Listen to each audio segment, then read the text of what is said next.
నది ఒడ్డున అమ్మవారిని ఉపాసన చేస్తుంటే కాశీ ఒడ్డున ఉన్నటువంటి అనేక మంది బ్రాహ్మణులకు అనుమానం వచ్చింది.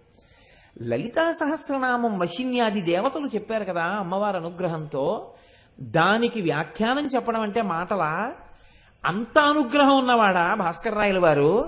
ఒకనాడు భాస్కర్ రాయల వారి దగ్గరికి వచ్చి అన్నారు, మహాచతుషష్ఠి యోగిని గణసేవిత అని అమ్మవారికి ఒక నామం ఉంది కదా, 64 కోట్ల మంది యోగినుల చేత సేవింపబడుతుంది అంటారు కదా, 64 కోట్ల యోగినుల యొక్క కథలు, వృత్తాంతాలు, పేర్లు మాకు చెప్తారా అని అడిగారు. మీరు లలితా సహస్రానికి వ్యాఖ్యానం చేశారంటున్నారు కదా, మీకు తెలుసా చెప్పండి అన్నారు. భాస్కర్ రాయల వారు అన్నారు, ఏ భక్తుడైనా అంతేనండి, పలికెడిది భగవతమట పలికించు విభుండు రామభద్రుండట. నేను చెప్తున్నానన్నవాడికి అయితే బెంగ, అమ్మవారు చెప్పిస్తోందన్నవాడికి బెంగ ఏమిటి? కాబట్టి ఆయన అన్నారు, తప్పకుండా మీకు 64 కోట్ల యోగినుల చరిత్రలు కదా కావాలి, సాయంకాలం మీ అగ్ని కార్యాలు పూర్తి చేసుకుని గంగ ఒడ్డుకొచ్చి కూర్చోండి చెప్తానన్నారు. వాళ్ళకి ఒక గురువు గారు ఉండేవారు, కుంకుమానంద స్వాముల వారు. ఆయనకి వెళ్ళి చెప్పారు, ఇవాళ 64 కోట్ల మంది యొక్క చరిత్ర చెప్తాట మహానుభావుడని. అంటే ఆయన అన్నారు, రే అమ్మవారు రా భాస్కర్ రాయల వారు అంటే ఏమనుకుంటున్నావో, అమ్మవారి చేత అనుగ్రహింపబడిన వ్యక్తి అమ్మవారే, ఆయన చెప్పేస్తాడు జాగ్రత్త అన్నారు. మీరు ఏమనుకుంటున్నారో అంటే సరేనన్నారు. వీళ్ళందరూ వెళ్ళి కూర్చున్నారు. కూర్చుంటే భాస్కర్ రాయల వారు ఒక్కరే కూర్చుని ఉన్నారు. చెప్తారా అన్నారు. చెప్తాను, మీ అగ్ని కార్యాలు సంధ్యావందనం అన్నీ అయిపోయాయా? అయిపోయాయి. అయితే అందరూ కళ్ళు మూసుకుని వినడం ప్రారంభం చేయండి, మొదలు పెడుతున్నానన్నారు. వీళ్ళందరూ కళ్ళు మూసుకుని వినడం ప్రారంభించారు. ఒకేసారి ఇన్ని కోట్ల గొంతుకలతో యోగినుల యొక్క చరిత్రలు వినపడుతున్నాయి. వినపడుతుంటే వీళ్ళందరూ తెల్లబోయి కంగారు పడి కుంకుమానంద స్వామి వారి దగ్గరికి, గురువు గారి దగ్గరికి పరిగెత్తారు. పరిగెత్తి, గురువుగారు ఏకకాలంలో మాకు ఆకాశంలో ఇన్ని కోట్ల మంది యోగినులు నిలబడి వాళ్ళ చరిత్ర వాళ్ళు చెప్తున్నారు, ఇది ఎలా సంభవం అయిందని అడిగారు. ఆయన అన్నారు, మీరు ఎవరిని అడిగారు చెప్పమని అన్నారు. భాస్కర రాయల వారిని అడిగామన్నారు. మీకు చెప్పానా, అమ్మవారి అనుగ్రహం పొందినవాడు అమ్మవారే ఆయన. ఇప్పుడు మీ కళ్ళు తుడుస్తాను చూడండి అని ఆయన తన చేతులతో తన శిష్యుల కళ్ళు తుడిచి ఇప్పుడు చూడండి సరిగ్గా అన్నారు. వాళ్ళు భాస్కర రాయల వారి వంక చూస్తే, భాస్కర రాయల వారి కుడి భుజం మీద లలితాదేవి, ఎడం భుజం మీద శ్యామలాదేవి కూర్చుని ఉండగా అమ్మవారిని ఇద్దరిని ఆయన వహించి కూర్చునుంటే 64 కోట్ల మంది యోగినులు పైనుంచి అమ్మవారికి నమస్కారం చేస్తూ చరిత్ర చెప్పుకుంటున్న సందర్భం. కాశీపట్టణం ఆకాశ వీధిలో కొన్ని వేల మంది ఆ రోజున దర్శనం చేశారు. అది భాస్కర రాయల వారు. ఇది జరిగిన తరువాతే భాస్కర రాయల వారు వారణాసిలో విశ్వేశ్వరుడి దేవాలయంలోంచి మనం బయటికి రాగానే ఎదురుగుండా అన్నపూర్ణమ్మ దేవస్థానం ఉంటుంది. అన్నపూర్ణమ్మ దేవాలయంలోకి వెళ్ళగానే కుడి చేతి పక్కకి తిరిగితే ఎత్తైన అరుగు ఉంటుంది. ఆ అరుగులోకి చిట్ట చివరికి వెళ్ళి చూస్తే కొంచెం లోతుగా ఉంటుంది. అక్కడ మెట్లు దిగి కిందకెడితే శ్రీచక్రేశ్వరుడు అని ఒక శివలింగం ఉంటుంది. ఆ శ్రీచక్రేశ్వరుడు అన్న శివలింగం ఈ సందర్భం జరిగిన తరువాత, లలితా సహస్రనామ స్తోత్ర వ్యాఖ్యానం పూర్తయిన తరువాత భాస్కర రాయల వారు ప్రతిష్ఠ చేసినటువంటి శివలింగం. నేను కాశీ వెళ్ళినప్పుడు నాతో వచ్చిన వాళ్ళందరినీ ప్రత్యేకం ఆ శివలింగం దగ్గరికి తీసుకెళ్ళి ఈ విషయం చెప్పి పొంగిపోయి ఆనందపడిపోయి ఆ శివలింగం మీద 4 తుమ్మి పూలు వేసి పరవశించిపోతుంటాం. కాబట్టి అంతటి మహానుభావుడు భాస్కర రాయల వారంటే. కాబట్టి మహాచతుషష్ఠి యోగిని గణసేవిత అన్న నామానికి వ్యాఖ్యానం ఆ యోగినుల చేతే చెప్పించగలిగినంతటి ప్రజ్ఞావంతుడు భాస్కర రాయల వారంటే. అంతటి మహాపురుషుడు చేసినది సౌభాగ్య భాస్కరం. ఆ సౌభాగ్య భాస్కరాన్ని ఆధారం చేసుకునే 4 మాటలు అమ్మవారు పలికించినవి ఏవైనా ఉంటే సాహసం చేసి 4 మాటలు మీకు విజ్ఞాపన చేసే ప్రయత్నం చేస్తున్నాను. కాబట్టి అమ్మవారి యొక్క లలితా సహస్రనామ స్తోత్రాన్ని ప్రారంభం చేస్తూ వశిన్యాది దేవతలు అంటారు. వశిన్యాది దేవతలనండి, తదనంతరము గ్రంథస్థము చేసిన వ్యాస భగవానుడనండి.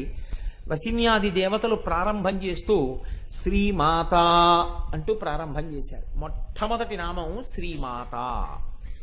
నేను మీకు నిన్నటి నుంచి ఎన్నో ప్రసంగాల్లో దీని గురించి అనుసంధానం చేస్తూనే ఉంటాను. అమ్మకి నిజమైన గౌరవం అమ్మా అని పిలవడం చేతనే శ్రీమాత, ఓ గౌరవనీయమైన అమ్మ, మంగళప్రదమైన అమ్మ అని పిలుస్తూ మీరు చూడండి, లోకంలో అమ్మ అన్న మాటకి పరిచయం లేదు. ఇది మీరు బాగా గుర్తుపట్టవలసినటువంటి విషయం. అమ్మ నాన్నగారిని పరిచయం చేస్తుంది. ఈయన మీ నాన్నగారు, నాన్నగారండి అనాలి. అమ్మ నువ్వు అన్నట్లే పిల్లాడు ఏమంటాడంటే నాన్న నువ్వు అంటాడు. అంటే అమ్మ అంటుంది తప్పు. అమ్మ నువ్వు అనొచ్చు, నాన్న నువ్వు అనకూడదు, నాన్నగారండి మీరు అనాలి. అలాగే అంటాడు. వీడేం చేస్తాడు, కొన్నాళ్ళు పోయిన తర్వాత తండ్రి సుశీల ఇలా రా అంటాడు. వీడు కూడా సుశీల ఇలా రా అంటాడు. అప్పుడు తండ్రి పిలిచి అంటాడు తప్పు, నేను సుశీల ఇలా రా అంటాను, నువ్వు అమ్మ ఇలా రా అనాలంట. లోకం అంతటినీ అమ్మ పరిచయం చేస్తుంది, అమ్మని ఎవ్వరూ పరిచయం చేయరు. అమ్మకి పరిచయం లేదు, అమ్మ పరిచయం చెయ్యబడుతుంది. అసలు అమ్మయే ఈ లోకానికి మీకు ఉన్నటువంటి ఏకైకమైన అనుసంధానము. అమ్మతో అనుసంధానం ఎక్కడ మొదలు అని అడిగారు. నాభిగొట్టంతో మొదలు. అమ్మ కడుపులో పడుకున్నప్పుడు నాభిగొట్టంతో ప్రారంభమైనటువంటి అనుబంధం అది తెగిపోవచ్చు బయటికి వచ్చాక, కానీ హృదయ సంబంధం మాత్రం అలాగే ఉండిపోతుంది. అమ్మ అనగానే ఒక్కసారి అమ్మ జ్ఞాపకానికి వచ్చి, అమ్మ అనగానే లోకంలో ఎవరికైనా జ్ఞాపకానికి వచ్చేది ఏది అంటే అమ్మ చేత్తో పెట్టిన అన్నమే. అమ్మ అంటే పోషణ, అమ్మ రక్షణ, అమ్మ మంగళం, అమ్మ మిమ్మల్ని కాపాడిన దయ. అమ్మ లేకుండా లోకం లేదు. అమ్మ ప్రేమ, అమ్మ అన్నవి లేకపోతే అసలు ఈ సృష్టి ఆగిపోతుంది. అందుకే నా తల్లి నన్ను అలా పోషించింది. మీరు నన్ను మరొకలా అర్థం చేసుకోను అంటే మీరు ప్రాజ్ఞులు, మీరు అలా అర్థం చేసుకోరు. శ్రీమాత అన్న మాటని అనేక కోణాల్లో వ్యాఖ్యానం చేశారు. కానీ నేను చాలా తెల్లబోయింది ఎక్కడ నా జీవితంలో అంటే, గైనకాలజీలో పేరు ప్రఖ్యాతులు వహించినటువంటి ఒక గొప్ప ప్రొఫెసర్ ఆంజనేయులు గారని పెద్ద డాక్టర్ ఆయన ఒక పుస్తకం రాశారు, మాతృదేవో భవ. నా జీవితంలో అదృష్టం ఏంటంటే ఇదే పట్టణంలో ఉన్నటువంటి పెద్ద గైనకాలజిస్ట్ డాక్టర్ జగదీశ్వరి గారు ఆ తల్లికి ఎందుకు ఇవ్వాలనిపించిందో నాకు ఒకసారి తీసుకొచ్చి ఆ పుస్తకం ఇచ్చారు. కోటేశ్వరారు ఈ పుస్తకం చదవండి అన్నారు. నేను తెల్లబోయిన విషయం ఏమిటో తెలుసా అండి, ఆయన శ్రీమాత అన్న మాటని అనుసంధానం చేస్తూ ఆయన ఒక ఋషిగా ఒక మాట రాశారు. అసలు ఈ ప్రపంచమంతా ఎక్కడి నుంచి వచ్చింది? ఈ ప్రపంచమంతా మొదటి కదలిక ఏర్పడడానికి ఎక్కడ ప్రారంభము అంటే తండ్రి వీర్యమునందు. మీరు నన్ను విశాల హృదయంతో అర్థం చేసుకోండి. నేను ఏమి అక్కర్లేని ప్రస్తావనలు చేయడం లేకపోతే అసంబద్ధమైన మాటలు మాట్లాడడం ఇంత పరమ పవిత్రమైన వేదిక మీద నా లక్ష్యం కాదు. అసలు ఈ సృష్టికి ప్రారంభం ఎక్కడ అంటే తండ్రి యందు వీర్యము యొక్క కదలిక. ఈ వీర్యం ఎవరు తీసుకున్నారు? అమ్మ పుచ్చుకుంది.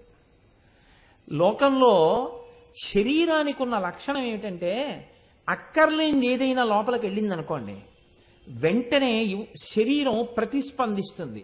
అక్కర్లేనిది ఏదో లోపలికి వచ్చేసిందని చెప్తుంది. ఒక్క ఈగ వెళ్ళింది అనుకోండి, పలకమారి వాంతి అయిపోతుంది.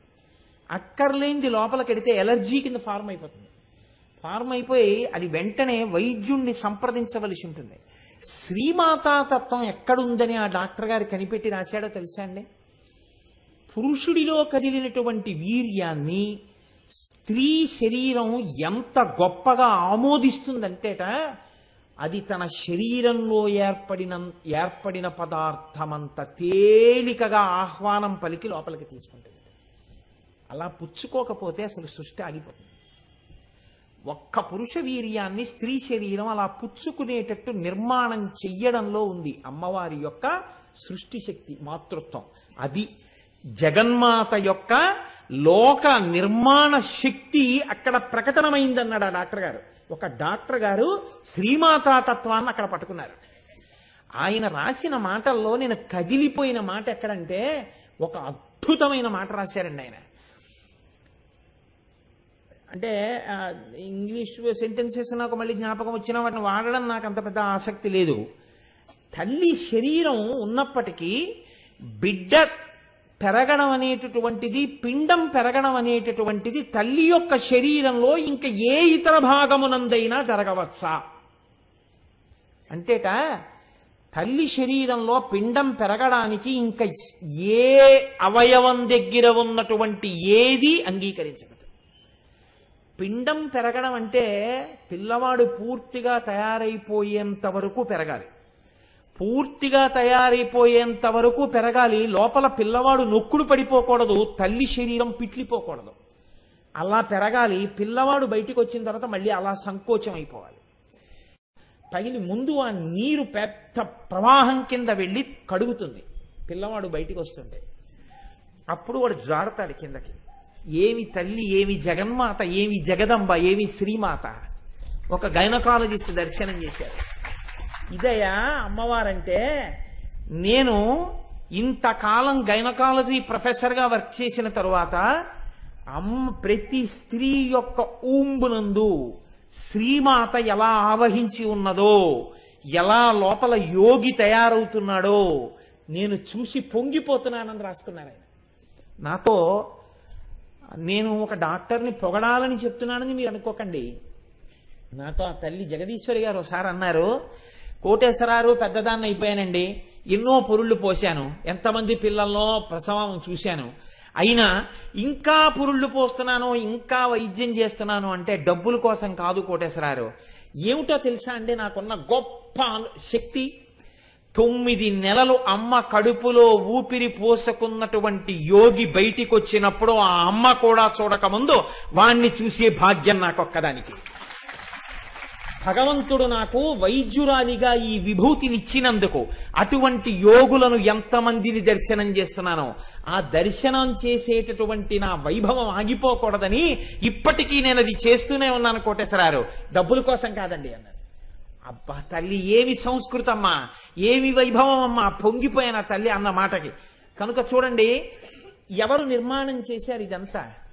ఏ తల్లి ఈ లోకంలో ఇంతమంది జన్మించడానికి ఇంతమంది స్త్రీల యొక్క ఉపాధుల యందు అంత మార్పు చేస్తోంది? ఆ తల్లి శ్రీమాత. ఆ తల్లి అనుగ్రహం ఒక్క క్షణం లోపల ఉండగా లోపించి ఉంటే ఇవాళ ఇలా చూపించుకోవడానికి మనం లేవు. లోపల పసిగుడ్డుని కాపాడి అంత జాగ్రత్త చేసిన తల్లి మా అమ్మ.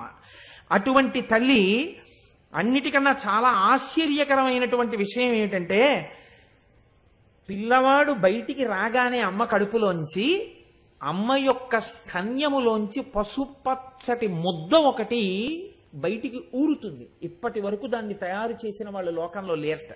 దాన్ని డాక్టర్ గారు అన్నారు కోలోస్ట్రమ్ అంటారన్నారు.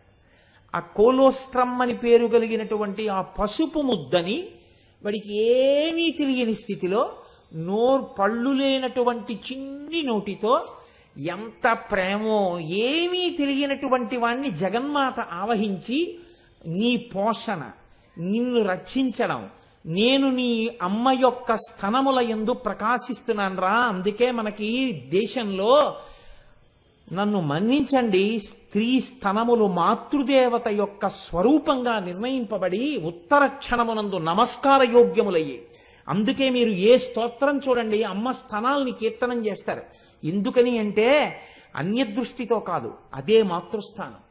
ఆ మాతృస్థానమును సప్పరించి ఉండకపోతే ఈ పెదవులు, ఆనాడు మా అమ్మ స్తన్యము నుంచి ఊరినటువంటి కోలోస్ట్రమ్ నేను మింగి ఉండకపోతే ఇవాళ కోటేశ్వరరావు అనబడేటటువంటి ఇంత పెద్ద ఉపాధి ఉండేది కాదు. అది సప్పరించగానే ఉపాధికి కావలసిన బలం వచ్చేస్తుందట. విటమిన్ ఏ, విటమిన్ కే లోపలికి వెళ్ళిపోతాయిట. లోపల ఉన్న ఊపిరితిత్తులు, జీర్ణాశయం అన్నీ పనిచేస్తాయిట. కడుపులో ఉండగా నల్లటి మలం గడ్డల కింద పెరుగుతుందిట. అది బయటికి పంపడం ఎవ్వరి సాధ్యం కాదు. ఆ కోలోస్ట్రమ్ మింగగానే తేలికగా పిల్లవాడు నల్లటి మలాన్ని విసర్జించేసి శరీరంలో ఉన్న మలినాలన్నీ వెళ్ళిపోతాయిట. వాడికి ఏమీ తెలియకుండానే అమ్మ స్తన్యాన్ని మొట్టమొదట చప్పరించినది మొదలు అంతే. వాడికి అమ్మ ఆ భావన నిలబడిపోయి అమ్మ పక్కలో, అమ్మ కడుపులో దూరిపోయి పడుకోవడంలో, అమ్మా నాకు 104 జ్వరం వచ్చిందమ్మా అని చెప్పుకోవడం చేత కాకపోయినా ఆ తల్లి కడుపు ఇలా తగిలితే, గుండెలు తగిలితే, ఆనాడు ఆ పసితనంలో అనుభవించినటువంటి భద్రత ఎక్కడుంది నాకు చెప్పండి?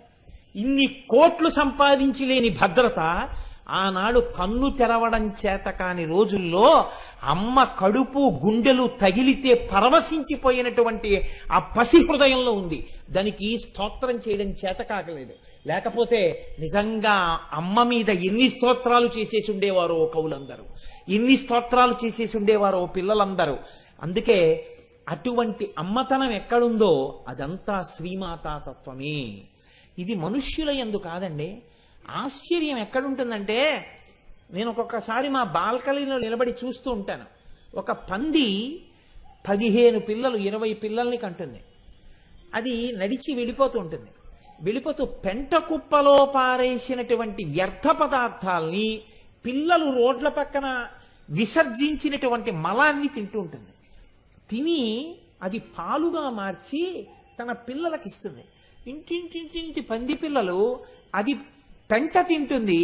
ఇవి నడిచి వెళ్ళిపోతున్నటువంటి అమ్మ ఇంతమంది పిల్లల్ని కంటుందనుకుందో ఏమో నా తల్లి. అన్ని పితుకులు ఉంటాయి దానికి.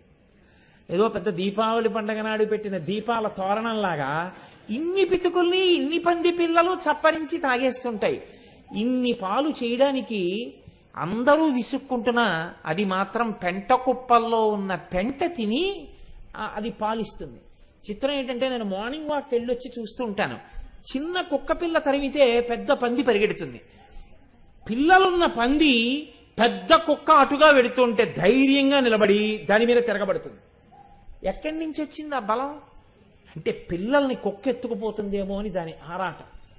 ఎంత బెంగో ఆ పిల్లల్ని కాపాడుకోవాలని. అది పంది కావచ్చండి, అది కుక్క కావచ్చు, అది పిల్లి కావచ్చు, కానీ దాని పిల్లల్ని అది రక్షించుకునేంత వరకు ఎవరు నేర్పారు? ఎవరు పరిచయం చేశారు? ఇవి నీ పిల్లలు నువ్వు పాలి అని ఎవరు నేర్పారు? అంతే, దాని శరీరం నుంచి పాలు స్రవించాయి. ఇది శ్రీమాత. ఎక్కడ ఉంది శ్రీమాత అని చెప్తారు? శ్రీమాత అన్న మాట లలితా సహస్రనామ స్తోత్రం నేనంటాను.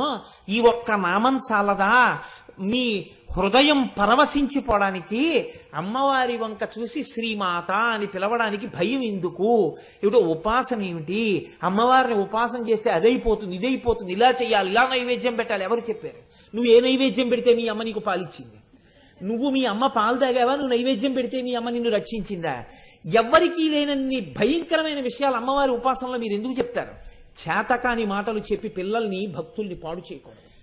అమ్మని అమ్మగా చూడడం వస్తే అమ్మవారంత గొప్పది లోకంలో లేదు. అమ్మయే అమ్మవారు. మీరు అమ్మగా అమ్మవారిని చూడండి, అమ్మతనం అంతటితో మిమ్మల్ని ఆవిడ రక్షిస్తుంది. అమ్మని మగవాడిగా చూస్తేనే దోషం. నేను మగవాణ్ణి అన్న భావనతో అమ్మని చూస్తే ఏ అమ్మ క్షమించదు. అమ్మవారైనా అంతే. మీరు కొడుకుగా నిలబడి నమస్కారం చేయండి, మిమ్మల్ని ఆదుకోవడానికి అమ్మ ఎప్పుడూ సిద్ధం. మన వేదం మనకేం నేర్పింది అంటే మాతృదేవో భవ. ముందు నమస్కారం అమ్మకే. ఎందుకని? సృష్టికర్త ఆవిడ. మీకు గర్భాలయం ఆవిడిచ్చింది.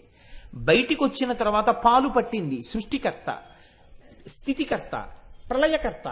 ఆవిడ నిద్ర పుచ్చింది మిమ్మల్ని. నిద్ర స్వల్పకాలిక లయం.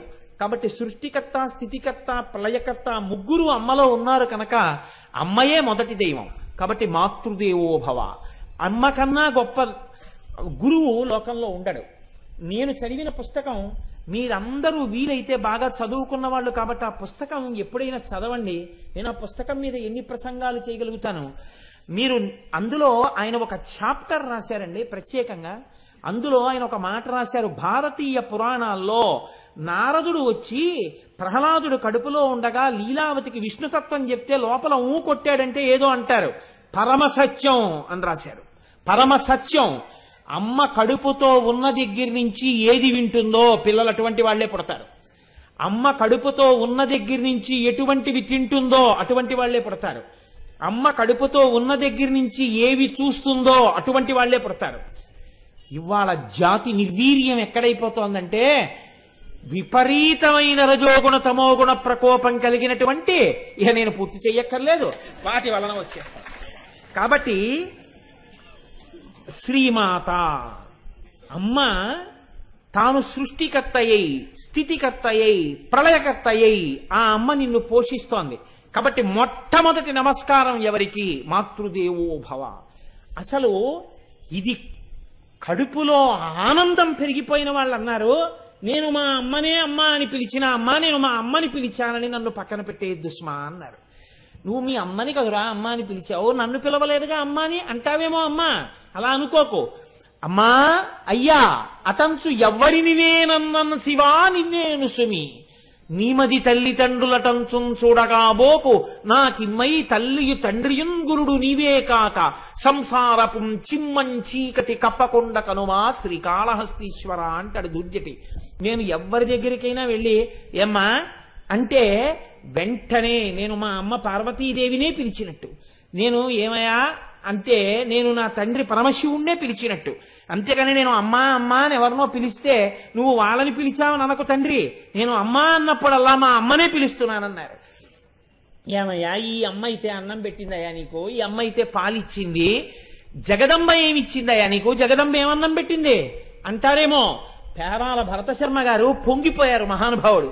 శారదానంద లహరితో ఆయన అంటారు, ఒక్కడు ఏనుగు ముఖంబునను మరొక్కడు ఆరుముగాలతోడ నీ అక్కున పాలుద్రావా జగమంతయు బిడ్డలు కన్న తల్లి నేడెక్కడ నుండి చేపెదకో ఇనగోళము చంద్రగోళమున్ తక్కక నీయురంబునను తల్పకయున్న అహర్నిశల్సతి అన్నారు.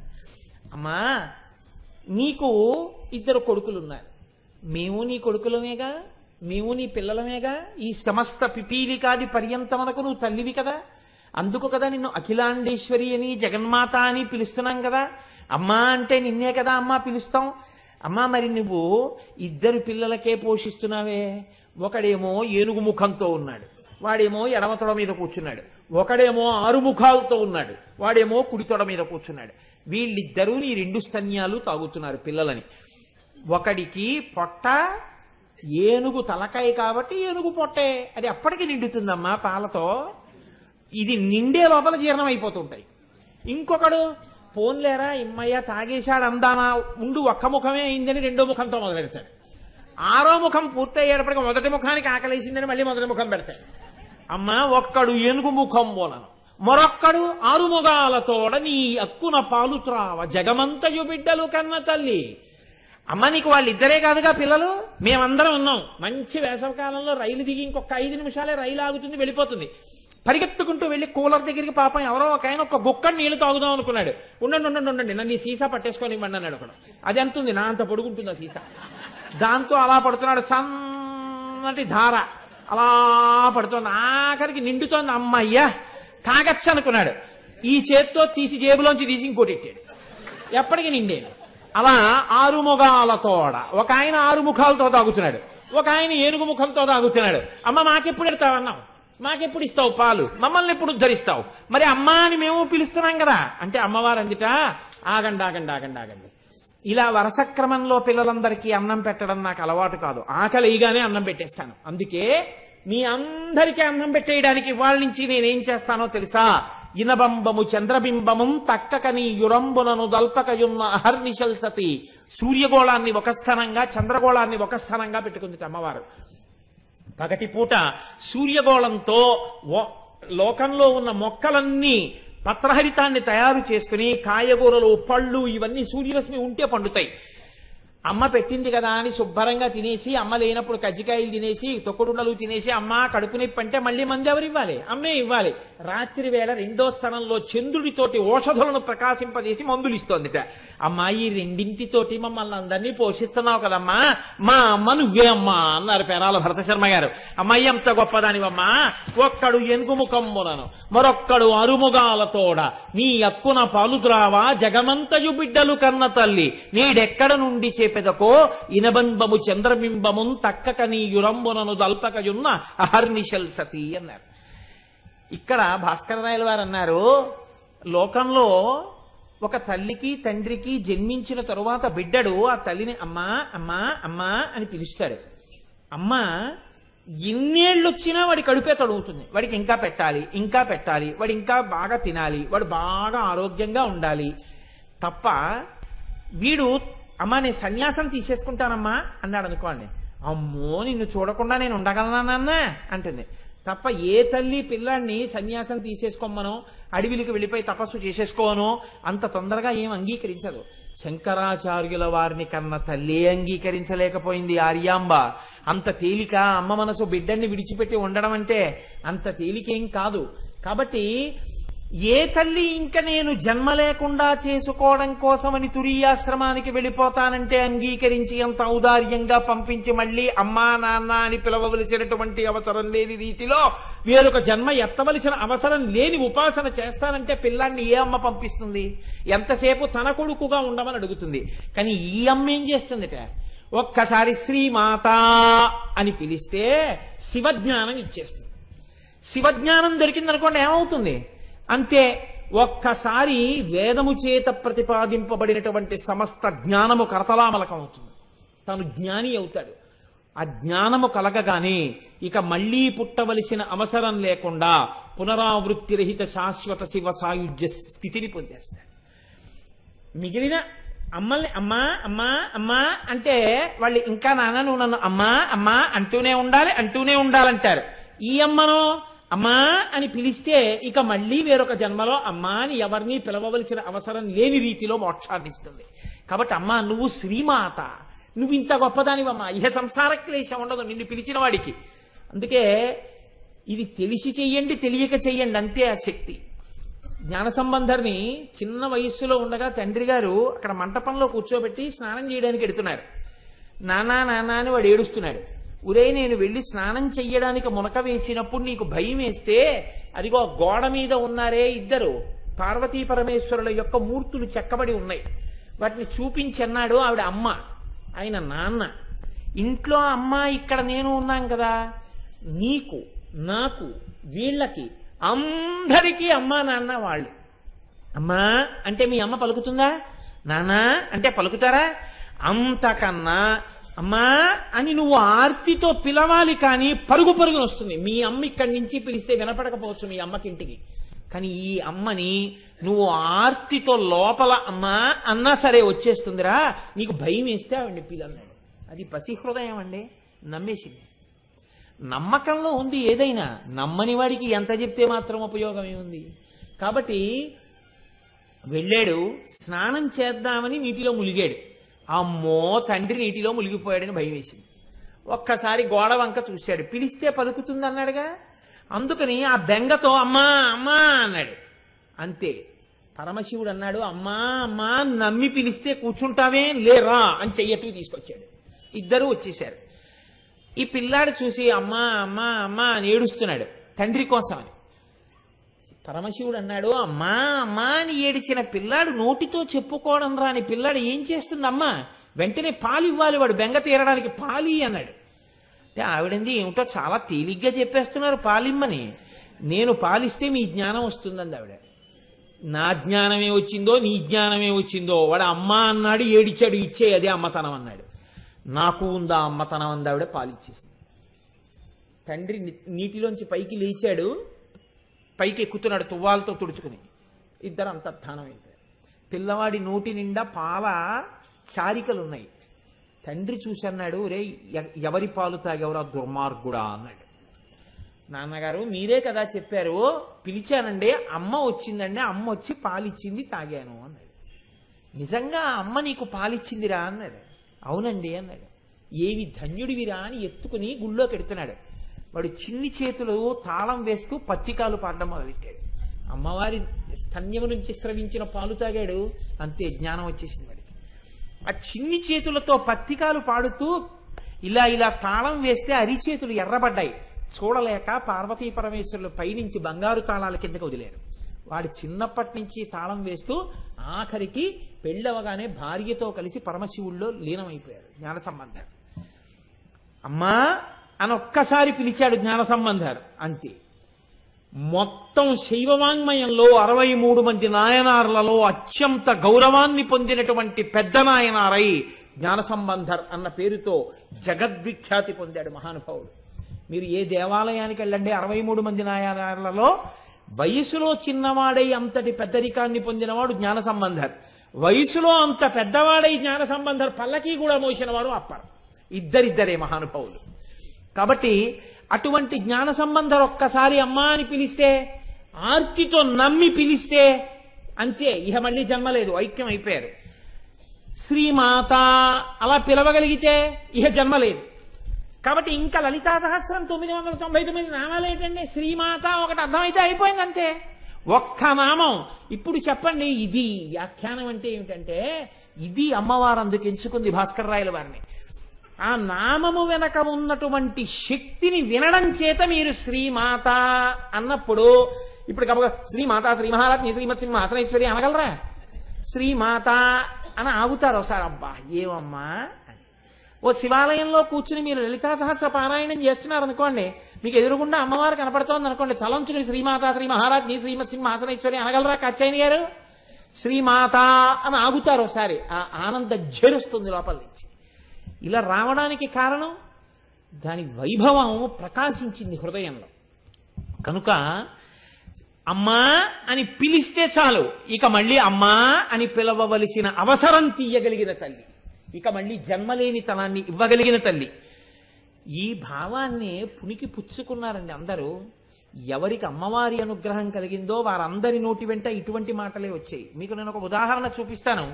శ్రీకృష్ణ కర్ణామృతంలో లీలాశుకుడు ఒక శ్లోకం చేస్తాడు. అందులో అంటాడు, అయం క్షీరాంభో దేహే పతిరితి గవాం పలకయితి శ్రితోస్మాభిక్షీరోపనయన ధియా గోపతనయ అనేన ప్రత్యూహో వ్యరచి సతతం జనజననీ స్తనాదప్యస్మాకం సకృతపిపయో దుర్లభమభూత్. ఓ కృష్ణ, నువ్వు శ్రీ మహావిష్ణువుగా పాలసముద్రంలో పడుకుంటావని కోరి కోరి నందుడికి కుమారుడిగా నందవ్రజానికి వచ్చావు కాబట్టి ఎప్పుడూ ఆవుల వెంట దూడల వెంట తిరుగుతూ గో సంబంధములు కలిగిన వాడివని, ఎప్పుడూ వెన్న దొంగలిస్తూ ఉంటావని, నందుడి యొక్క కుమారుడివి కనుక ఇంటి నిండా పాలు పెరుగు ఉంటాయని నిన్ను నమ్మి మిగిలినవి దొరికినా దొరకపోయినా పాలు దొరికితే జీవనానికి ఇబ్బంది ఉండదు కదా, కృష్ణుని నమ్ముకుంటే పాలు దొరకవా అని నీ పాదాలు పట్టుకున్నందుకు అమ్మ పాలు కూడా దొరకకుండా చేశావయ్యా అన్నాడు లీలాశకుడు. అమ్మ పాలు కూడా దొరకకుండా చేశావంటే ఏంటి? ఇంకొకసారి అమ్మ పాలు తాగవలసిన అవసరం లేదు, అంటే వేరొకసారి జన్మ లేదు. పాలతో సంబంధం ఉన్న నువ్వు నిన్ను నమ్మి స్తోత్రం చేస్తే ఇంకొకసారి అమ్మ పాలే తాగకుండా దరిద్రుణ్ణి చేశావు అన్నాడు. అంటే దరిద్రుణ్ణి చేశావు కాదు, ఇంకొకసారి జన్మనెత్తకుండా చేశావు. ఈ భావన ప్రచోదనం కావాలంటే అమ్మవారి అనుగ్రహం వశిన్యాది దేవతలకు వచ్చినట్టు భాస్కర రాయల వారికి వచ్చినట్టు వస్తే ఏ తత్వంలోనైనా అలా దర్శనం చేశారు పెద్దలైన వారు. కాబట్టి చూడండి, ఇది శ్రీమాత. శంకర భగవత్పాదులు అంటారు సౌందర్యలహరిలో, గిరామాహుర్దేవీం ద్రుహిణ గృహిణీమగమవిదో హరే పత్నీం పద్మాం హరసహచరీమద్రితనయాం తురీయా కాపిత్వం దురధిగమని సీమ మహిమా మహామాయా విశ్వం భ్రమయసి పరబ్రహ్మ మహిషి. ఇదొక చమత్కారమైనటువంటి శ్లోకం. ఇందులో అమ్మవారిని తీసుకెళ్లి మహామాయా స్వరూపంగా సౌందర్యలహరిలో శంకరాచార్యులు వారు పరబ్రహ్మమునకు మహిషిగా చెప్పారు. అంటే రాజ్ఞిగా కాకుండా ఆయన భార్యగా చెప్పారు. ఇందులో అంటారు, గిరామాహుర్దేవీం ద్రుహిణ గృహిణీం ఆగమవిదో. ఆగమవిదో అమ్మ నేను చెప్పట్లేదమ్మా, వేదములను క్షుణ్ణంగా అర్థం చేసుకున్న వాళ్ళు చెప్తున్నారు. ఏమని? నువ్వే చతుర్ముఖ బ్రహ్మగారి యందు సృష్టి శక్తిగా ఉంటావు. అందుకని సరస్వతి, ఆయనకి జ్ఞానశక్తి ఉండాలి, సృష్టికి వేదముల యొక్క జ్ఞానం ఉండాలి. అందుకని 4 ముఖాలతో 4 వేదాలను వల్లించగలిగిన శక్తివై నాలుక మీద సరస్వతిగా ఉంటావు. నువ్వే హరిసహచరీ పద్మనిలయాం, శ్రీ మహావిష్ణువుకి శక్తి స్వరూపంగా పద్మాలయవై లక్ష్మిగా ఉంటావు. నీవే రుద్రుడికి శక్తిగా పార్వతిగా ఉంటావు. అద్రితనయాం, అద్రి అంటే కొండ, కొండ యొక్క కూతురు. నీకు తండ్రినైతి నాకింత చాలదే ఇది మహాద్భుతంబు ఇందువదన అంటాడు కొండలరాయుడు అందులో. కాబట్టి ఆ వీరభద్ర విజయం పోతన గారి అలా కొండకి కూతురు కాబట్టి పార్వతీదేవి, పర్వతరాజపుత్రి పార్వతీదేవి రుద్రుడి యొక్క శక్తి. బ్రహ్మగారి శక్తి అయిన సరస్వతిగా ఉన్నా నువ్వే, విష్ణుమూర్తి యొక్క శక్తి లక్ష్మిగా ఉన్నా నువ్వే, రుద్రుడి యొక్క శక్తి అయిన పార్వతిగా ఉన్నా నువ్వే. ఉన్నది ఆ శక్తే. ఫ్యాన్లో కెడితే తిప్పుతోంది, లైట్లో కెడితే వెలిగిస్తోంది, హీటర్లో కెడితే అన్నం వండుతోంది, అది లేకపోతే ఇంట్లో ఓవెన్గా ఉంటే మీకేమో వేడిగా ఇస్తోంది, ఎయిర్ కండిషనర్లో ఉంటే చల్లగా ఉంటుంది. ఉన్న ఆ శక్తి ఒక్కొక్క దాని యందు ఒక్కొక్కటిగా ప్రకాశించినట్టు, ఒక్కొక్క విభూతిని వ్యక్తం చేసినట్టు, విష్ణువు యందు స్థితికార శక్తిగా లక్ష్మిగా, బ్రహ్మగారి యందు సృష్టి శక్తిగా సరస్వతిగా, రుద్రుని యందు లయకార శక్తిగా పార్వతిగా, అమ్మ 3 రకాలుగా ప్రకాశిస్తున్న తల్లివి నువ్వే. చిట్ట చివర ఈ 3 తత్వములు ఏకమైపోతే ఒకటైన పరబ్రహ్మతత్వమునకు మహిషివై మహామాయవై ఈ లోకమును తిప్పుతూ ఆఖరణ ఈశ్వరుడితో కలుపుతున్న దానివి నువ్వేనమ్మా అన్నారు. ఆ అమ్మ అనుగ్రహం కలిగిందనుకోండి, ఒక్కసారి సంసారములోంచి పైకెత్తేస్తుందంతే. అవిద్యానామంతస్థిమిరమిహిరోద్దీపనగరి జడానాం చైతన్య స్తవకమకరంద శృతిహరి దరిద్రాణం చింతామణి గుణనికా జన్మ జలధౌ నిమగ్నానాం దంష్ట్రామురరిపు వరాహస్య భవతి అంటారు శంకర భగవత్పాదులు.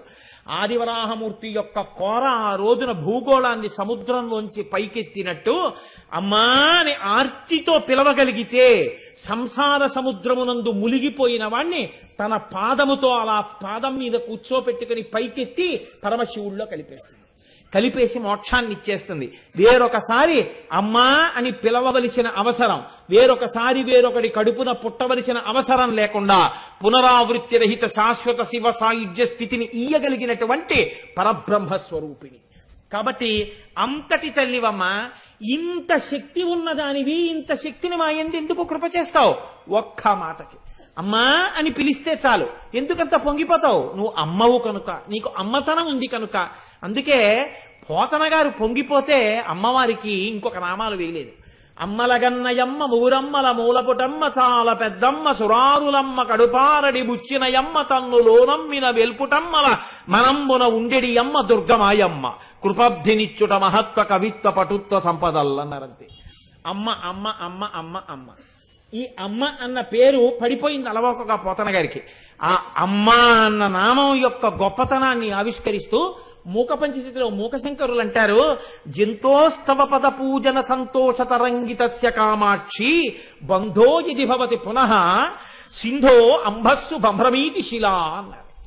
అమ్మా ఒక పెద్ద బండరాయిని తీసుకొచ్చి అలా ప్రవహిస్తున్నటువంటి ఏటిలో పడేస్తే అది నీటిలోకి మునిగిపోవడం మానేసి ఇంత పెద్ద బండరాయి నీటి మీద తేలిపోతే చూసిన వాడు ఇదేమిటో బండరాయి తేలిపోయిందని వెళ్ళిపోతారా? తెల్లబోయి ఇదేమిటిది బండరాయా కాదా అని ఇంకోసారి ఎత్తుతాడు. ఎత్తలేక ఎత్తలేక ఎత్తగలిగినంత బండరాయి, కానీ నీటిలో ములగట్లేదు. ఇప్పుడు వాడు తెల్లబోయి ఇదేమిట్రా బండరాయి ములగట్లేదు ఏమిటని వీధిలో ఉన్న వాళ్ళందరినీ పిలుస్తాడు, ఊళ్ళో ఉన్న వాళ్ళందరినీ పిలుస్తాడు. పక్క ఊళ్ళ వాళ్ళు వస్తారు, బళ్ళు ఎక్కొస్తారు, కార్లు ఎక్కొస్తారు, బస్సులు వేసుకొస్తారు. అప్పుడు అదొక దర్శనీయ స్థలం అయిపోతుంది. ఎందుకని? నీట మునగని బండ. నీట మునగకుండా ఉండడం బండకి ఎలా సాధ్యం కాదో ఒక్కసారి మనుష్యుడు కాదమ్మా. ఆయన అంటారు, జంతోస్తవ పద పూజన సంతోష తరంగితస్య కామాక్షి. లోపల నుంచి సంతోష తరంగములు ఉద్భుతమవుతుండగా అబ్బా ఇన్ని జన్మల తర్వాత, ఇన్ని కోట్ల జన్మల తర్వాత నా తల్లి ముందు కూర్చుని మా అమ్మ పాదాల మీద ఇంత కుంకం నా చేత్తో వేస్తున్నాను, నాకన్నా భాగ్యవంతుడెవరు అని అమ్మా అంటూ ఎవడు వేశాడో వాడు ఉత్తర క్షణం నీలో కలిసిపోకపోతే, సమస్తమైన సౌఖ్యములను పొంది మోక్షాన్ని పొందకపోతే ఏటి మీద బండ తేలినంత అన్నారు. సింధోరంభస్సు భ్రమీతి శిలా. ఏటి మీద బండ తేలుతుందమ్మా? ఒక్కనాటికి తేలదు. నీ పాదములను సంతోష తరంగములు పైకొచ్చేటట్టుగా ధ్యానం చేసి పూజ చేసిన వాడు మోక్షాన్ని పొందకుండా, ఇహమనందు సౌఖ్యం పొందకుండా ఉంటాడా అమ్మా? పొంది తీరుతాడు. ఇది ఆయన యొక్క పూనిక. మూకశంకరులు అమ్మవారి వంక చూస్తూ మాట్లాడినటువంటి శ్లోకం. మూకశంకరులు మాట్లాడినా సొంతం కాదు, అమ్మవారే నోరు లేని వారిలోకి, వాక్కు లేని వారిలోకి ప్రవేశించి వాక్కుగా మారి పైకొచ్చినటువంటి శ్లోకం. అంటే ఇది అమ్మవారే చెప్పిన శ్లోకం. అది అమ్మవారు చెప్పిందే, ఇది అమ్మవారు చెప్పిందే. శంకరులలోంచి వచ్చిన సౌందర్యలహరి అమ్మవారు చెప్పిందే. ఇన్ని అమ్మవారిలోంచి వచ్చి ఒకటికి ఒకసారి, ఒకటికి ఇంకొకసారి, ఒక పరికొకపరి వయ్యారమయ్య అని అన్నమయ్య పొంగిపోయినట్టు ఇన్ని మార్లు అమ్మవారు ఒక్కసారి నీకు నోరిచ్చినందుకు నా వంక తిరిగి అమ్మా అను చాలు, నిన్ను ఏ స్థితికి ఎత్తుతానో చూడు. పరాశర భట్టర్లు అంటారు శ్రీగుణరత్న కోశంలో, ఐశ్వర్యమక్షర గతిం పరమం పదం వా కస్మైతి చంజలి భరం వహతే వితీర్య అస్మైన కించితుచితం కృతం జిత్యధాంబ త్వం లజ్జసే కదయకోజుదారభావ అన్నారు.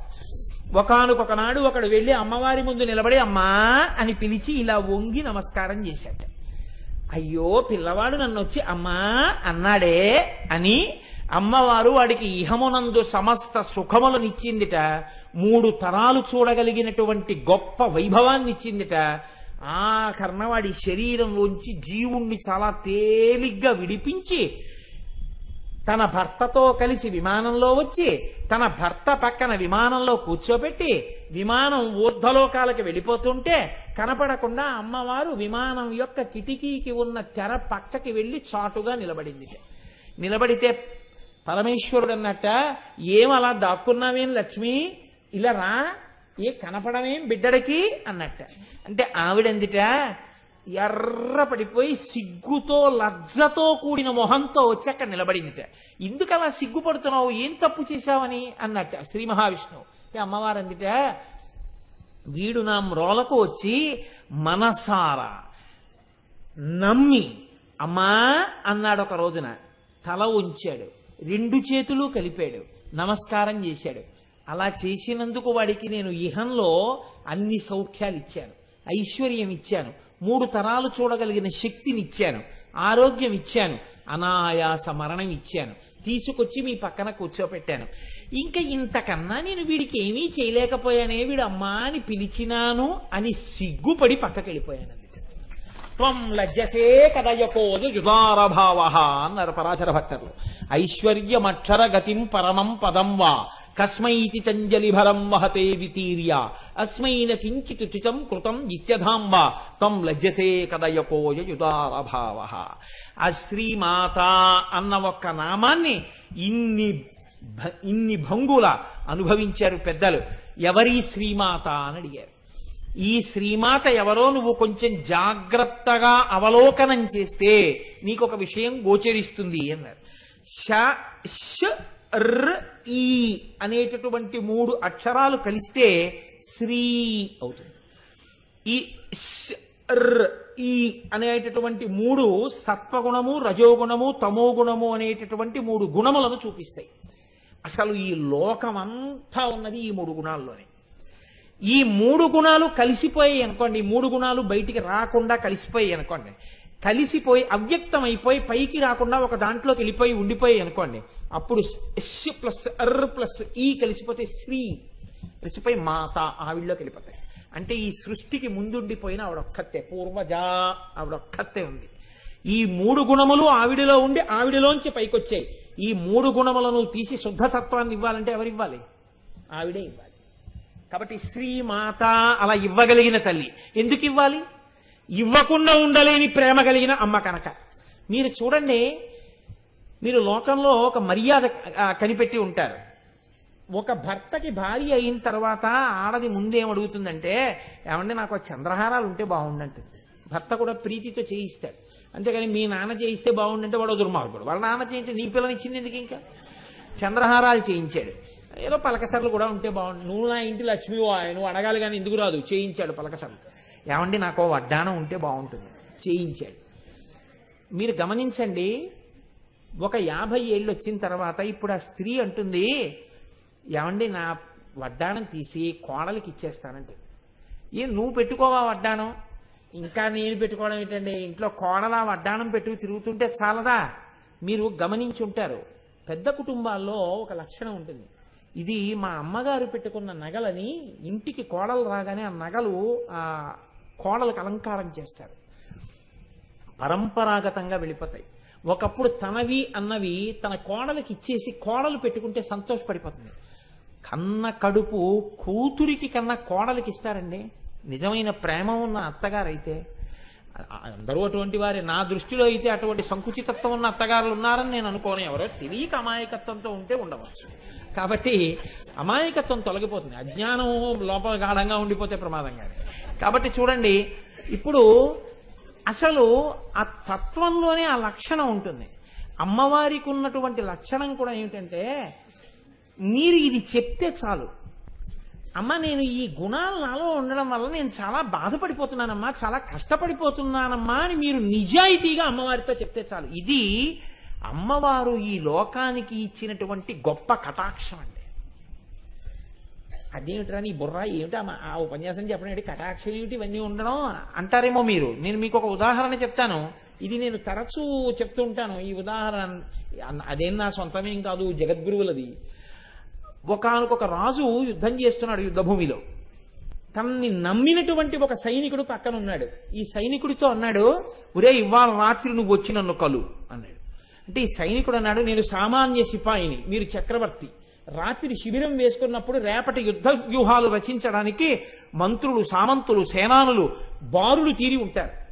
అంగప్రదక్షిణానికి 2 గంటలకే వైకుంఠంలో నిలబడిపోయినట్టు. ఇంకా నేను మీ దగ్గరికి వచ్చి ఎలా మాట్లాడతానన్నాడు. అంటే రాజు అన్నాడు, బెంగ పెట్టుకో అని ఓ ఉంగరం ఒకటి తీసి ఇలా విసిరాడు. ఇది పట్టుకుని శిబిరం పక్కన తిరుగుతుండు, దర్శనం నీకు అయిపోతుంది అన్నాడు. ఆయన ఇలా చూసి అన్నాడు, ఉలిక్కిపడి, అయ్య బాబో ఇది శత్రురాజు ఉంగరం అన్నాడు. గప్ చెప్ అది పట్టుకు తిరుగు అన్నాడు. ఇప్పుడు దాన్ని జేబులో పెట్టేసుకున్నాడు. చీకటి పడింది. దర్శనాలకి టైం ఇచ్చారు, టోకెన్లు వేసి సేనాపతి, ఉపసేనాపతి వీళ్ళందరికీ రాత్రి 12, 12:30, 1 గంట, 2 ఇలా వీడి సిపాయి. వీడికి ఎవరిస్తారు? అప్పుడే రాజుగారు పలహారం చేసి కూర్చున్నారు. 8 అయింది. వీడి శిబిరం పక్కన అలా అలా అలా అలా తచ్చి ఆడుతున్నాడు. గభాలను వెళ్ళి పట్టుకున్నారు. అసలే యుద్ధభూమి, రాజుకి ఆపద వస్తున్నాను. జేబులు వెతికారు. శత్రురాజు ఉంగరం దొరికింది. అందరినీ ఆపేశారు. ముందు వీడిని రాజుగారి దగ్గరికి తీసుకెళ్ళండి. ఎవరు తీసుకెళ్తే వాడికి ప్రమోషన్. ముందు వీడిని గబగబా తీసుకెళ్లారు. మంత్రిని కూడా ఆపి, మహారాజా శత్రురాజు ఉంగరంతో తిరుగుతున్నాడు, పట్టుకొచ్చాం. ఆహా, ఏదా ఉంగరం? తీసుకున్నారు. మీరు బయటికి వెళ్ళండి. ఇంకే ఉంది, ఇలా చంద్రహాసం తీసి కొట్టేస్తాడు. మనం లోపలికి వెళ్ళి ఆ శరీరాన్ని తీసుకెళ్ళిపోవడం. ఇప్పుడు రాజు వాడితో 20 నిమిషాలు మాట్లాడి బయటికి పంపించారు. వాడు ముసి నవ్వులు నవ్వుతూ వెళ్ళిపోతాడు. ఎరా నేనేం చేయలేదా అన్నారు. గప్చి, నీకు అనవసరం, నాకు రాజుగారికి సంబంధించిన విషయం. ఇప్పుడు వాడు రాజుగారికి ఆంతరంగికుడైపోయాడు. దేనివల్ల అయ్యాడు మీరు చెప్పండి? శత్రురాజు ఉంగరం చేతిలో ఉంది. అది శత్రురాజు ఉంగరం అని వాడికి తెలిసింది. అదొక్కటే. అది మన రాజుగారి ఉంగరం అంటే లైన్లో నిల్చుని ఉండేవాడు. అది శత్రురాజు ఉంగరము అని వాడు తెలుసుకోగానే వాడు రాజుగారి శిబిరంలోకి వెళ్ళిపోయాడు. 3 గుణముల వలన లోపల నుంచి కలిగేటటువంటి కామక్రోధ లోభ మద మోహమాత్సర్యములు నా శత్రువులు అని మీరు గుర్తించి అమ్మవారిని ప్రార్థిస్తే చాలు. శ్రీమాత 3 ఉపసంహారం చేసి, శత్రురాజ ఉంగరం వల్ల బాధపడుతున్నావా నాన్న అని మిమ్మల్ని ఆవిడ పాదాల దగ్గరికి లాగేస్తుంది. కాబట్టి శ్రీమాత 3 మడత పెట్టి తనలోకి తీసుకోగలిగినది, 3 మడత విప్పి పైకి వదలగలిగినది. కాబట్టి ఆవిడ తిప్పనూగలదు, లోపలికి తీసుకోనూగలదు. ఇది శ్రీమాత. ఈ 3 కలిస్తే కాదు. సత్వము, రజస్సు, తమస్సు గుణములు నిజంగా భగవంతుడికి ఉంటాయని కాదు. కానీ భగవంతుడు అటువంటి కర్తవ్యనిష్ట కలిగినప్పుడు బ్రహ్మగా, విష్ణువుగా, రుద్రుడిగా ప్రకాశిస్తాడు 3 రూపాలతో. కానీ 3 రూపాలతో ప్రకాశించేది ఒక్కడే. ఈ తత్వం మీరు గమనించాలి. మీరే రేపు ఉదయం మా ఇంటికి వచ్చి, అంటే మా ఇంటికి ఉదయం రమ్మని కాదు నా ఉద్దేశం, ఎవరూ రాకపోతేనే నాకు ఎక్కువ సంతోషం. అంటే ఉదయం నేనేదో ధావళి కట్టుకుని సంధ్యావందనం చేసుకున్నాను అనుకోండి, మీరు వెంటనే అలా చూసి నిన్న పంచె కట్టుకున్నాడు, ఇవాళ ధావళి కట్టుకున్నాడు, వాడు వీడు కాదేమో, నిన్న లాల్చీ వేసుకున్నాడు, ఇవాళ మీద ఏమీ లేదు, ఉత్తరీయం ఎడంబుదం మీద వేసుకున్నాడు, చొక్కా లేదు, బనీన్ లేదు, వాడు వీడు కాడేమో అని మీరు ఇలా లెక్కలు కట్టి ఆఖరికి ఇదైపోతుంటే, ఏమమ్మా ఇలా వచ్చారు అన్నాను అనుకోండి, మీరు కోటేశ్వరారేనా? అదేటమ్మా అనుమానం ఎందుకు వచ్చింది? మరి ఏమిటి అలా ఉన్నారు? అదేటమ్మా ఇప్పుడు సంధ్యావందనం చేసుకుంటున్నాను, ఇలాగే ఉంటాను. ఓహో, ఇంకా కాసేపు ఆగి 10:30కో ఎప్పుడో ఓవర్ బ్రిడ్జి మీద చూస్తే ఓ ప్యాంటు, చొక్కా, షూ వేసుకుని మోటార్ సైకిల్ మీద హెల్మెట్ ఇట్టుకు వెళ్ళిపోతుంటారు. అరేదే నిన్న పంచె కట్టుకున్నాడు, ఇదే ఇలా వెళ్ళిపోతున్నాడు వీడు అన్నారనుకోండి, అంతే. నేను అప్పుడు ఉద్యోగానికి పోతున్నాను, అలాగే ఉంటాను. మరి హెల్మెట్ ఎటుకు పోతుంటాను, పెట్టిన రూలు ఏం చేస్తాను, గుమ్మడికాయ నెత్తి మీద ఎటుకు పోవాలి, వెళ్ళిపోతుంటాను. వాడే ఓ పెట్రోల్ బంకులో పెట్రోల్ కొట్టించుకుంటున్నాడు అనుకోండి, అయ్యో ఇదేంటి లలితా సహస్రం చెప్పిన ఆయన పెట్రోల్ కొట్టించుకోవడం అని మీరు అనకూడదు. నేను పెట్రోల్ కొట్టించుకోను ఏంటి, నా బండికి కొట్టించుకుంటాను. నేనే రైతు బజార్లో కూరలు కొనుక్కుంటూ కనపడతాను, అప్పుడు నేను ఒక గృహస్థు. నేనే మళ్ళీ సాయంకాలం అయ్యేటప్పటికి ఒక పంచాలు ఆల్చి పెద్ద కుర్చీ, ఆ గోపాలకృష్ణ గారు మైక్లో పూజ్య గురువులు రావాలని పిలవడం, 2 దండలు, నేను మొదలు ప్రార్థనా శ్లోకాలు. ఇన్ని పాత్రలు వేసిన వాడు ఎవరు? నేనే. ఈశ్వరుడే 3 పాత్రలు వేస్తాడు, సృష్టికర్తగా బ్రహ్మ, స్థితికర్తగా విష్ణువు, లయకర్తగా రుద్రుడు. మీకు ఎందుకంత బెంగ? వాడే వీడు. అంతేకాని అదేంటే ఆఫీస్కి వెళ్తున్న కోటేశ్వరరావు చూసి చిచి దుర్మార్గుడా ఎంత సహ్యంగా ఉన్నారా, నీ ఇలా చూడలేకపోతున్నాను రా, నీ బతుకేచ్చా, ఏ పంచకట్టుకు తిరగలేవరా అన్నారనుకోండి, బాధపడేది నేను కాదేంటి, ఇదేంటి ఉద్యోగానికి వెళ్తూ మరి ప్యాంట్ వేసుకోనా అని బెంగ పెట్టుకు బాధపడేది నేనే. రేపు రాగానే ఇప్పుడు శుభ్రంగా ఉన్నావురా, ఎంత చక్కగా ఉన్నావురా, ఇలా పంచకట్టుకుని ఉండొచ్చు కదరా అన్న అనుకోని పొగిపోతానేంటి, ఇదెక్కడ కూడా వచ్చి పడింది రోజు అప్పుడు బెంగే. సృష్టికర్తగా కీర్తన చేసి స్థితికర్తగా తిట్టి, స్థితికర్తగా కీర్తన చేసి లయకర్తగా తిట్టి, లయకర్తగా కీర్తన చేసి స్థితికర్తగా తిట్టినా మీరు చేసే తిట్లు నిందలు పడలేక నీ జ్ఞానం ఇప్పుడు వస్తుందిరా అని ఆయన ఏడుస్తాడు. కాబట్టి ఉన్నది ఎవరు? ఈ ముగ్గురు మూడు కార్యములు నిర్వహించడానికి మూడు రకములైన శక్తులనిచ్చిన అమ్మ ఎవరుందో ఆవిడ శ్రీమాత. ఆయన సృష్టికర్తగా సృష్టి చెయ్యగలుగుతున్నాడంటే శక్తి ఆవిడిచ్చింది. మీకు ఒక్కటే గుర్తండి, ఒక ఆవిడ చాలా జాగ్రత్తగా చక్కగా కత్తి పట్టుకుని ఆపరేషన్ చేసి కడుపులో విన్న పిల్లాన్ని బయటికి తీసేస్తాను. మీరు జాగ్రత్తగా చూసి ఈవిడ దగ్గర పదునైన కత్తి పట్టుకుంటే ఈవిడ పిల్లవాడిని పైకి తీయగలిగింది అని రైతు బజార్లో పనస పొట్టు కొట్టుకుంటున్న వాడి దగ్గరికి వెళ్ళి ఆపరేషన్ చేయించారు కదా. వాడు వేరు, ఆవిడ వేరు. ఆవిడ విభూతి ఆవిడదే. కత్తి పట్టుకున్న వాళ్ళందరూ ఆపరేషన్ చేసేవాళ్ళు ఏం కారు లోకంలో. అలాగే సృష్టికర్త, స్థితికర్త, ప్రళయకర్త అని చెప్పినప్పుడు ఎవరికి కావలసిన శక్తిని వారికి అమ్మవారు ఇస్తుంది. సృష్టి చేసే శక్తిని బ్రహ్మకి తనలోంచి ఇస్తుంది. ఒకడొక కుర్చీలో కూర్చుంటాడు, ఆయనదా శక్తి, ఆ కుర్చీదా శక్తి. కుర్చీది శక్తి. ఆయన ఆ కుర్చీలో కూర్చున్నాడు కాబట్టి ఆయనది ఆ పవర్. కాబట్టి ఎందుకు భయం, ఎందుకు ఆయన్ని చూస్తే నమస్కారం అంటే ఆయనకి కాదు నమస్కారం. ఎవడైనా వెర్రేడు లోకంలో వాడికి నమస్కారం పెడుతున్నాడు, వాడిని పొగుడుతున్నాడు అనుకుంటే వాడికన్నా వెర్రేడు ప్రపంచంలో ఇంకోటి లేడు. వేదం అలా చెప్పలేదు. అధికారి యందు విష్ణువాంశని చూసి నమస్కరిస్తున్నాం. వ్యక్తిగా వాడికి ఏం నమస్కారం కాదు. వ్యక్తిగా వాడిలోని ఈశ్వరుడికి నమస్కారం.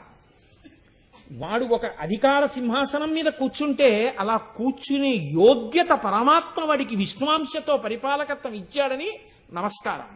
విష్ణువాంశకి నమస్కారం తప్ప నీకు నమస్కారం లేదు. నీకుగా ఏ సన్మానం ఇవ్వం. నీకు విష్ణువాంశ ఉంది కాబట్టి సన్మానం చేస్తాం. నీకు విష్ణువాంశ ఉంది కాబట్టి నీకు ఆ గౌరవం ఇస్తాం. అలాగే వేదం చదివితే బ్రహ్మగారి అంశ ఉంది కాబట్టి గౌరవిస్తాం. అలాగే లయకారకత్వం రుద్రాంశగా గౌరవిస్తాం. కాబట్టి మూడు శక్తులు ముగ్గురికి ఇస్తే ఆ మూడు శక్తులకి మూడు పేర్లతో వచ్చి కూర్చుంది ఆవిడ. ఆయనే కలెక్టర్ గారు, పన్నులు వసూలు చేస్తాడు కలెక్టర్. ఆయనే మెజిస్ట్రేట్, ఒక చోటుకెళ్ళి కూర్చున్నప్పుడు ఆయన మెజిస్ట్రేట్ గా ఉంటాడు ఒక హాల్లో. ఒక్క ఆయన ఎందే ఇన్ని రకాల శక్తులు ఎలా ఉంటాయి అంటే ఇన్ని శక్తులు ఆయన యందు అధికారముగా ఉన్నాయి. ఆయన్ని కలెక్టర్ గా తీసేసి ఎక్కడో సెక్రటరీగా ట్రాన్స్ఫర్ చేశారు. ఇప్పుడు ఆయనకి ఈ శక్తులన్నీ మెజిస్ట్రేట్ గా ఉంటాయా? ఉండవు. ఆయనకి అక్కడ శక్తులు వస్తాయి. ఎలా వచ్చాయి? కూర్చునే కుర్చీని బట్టి వచ్చాయి.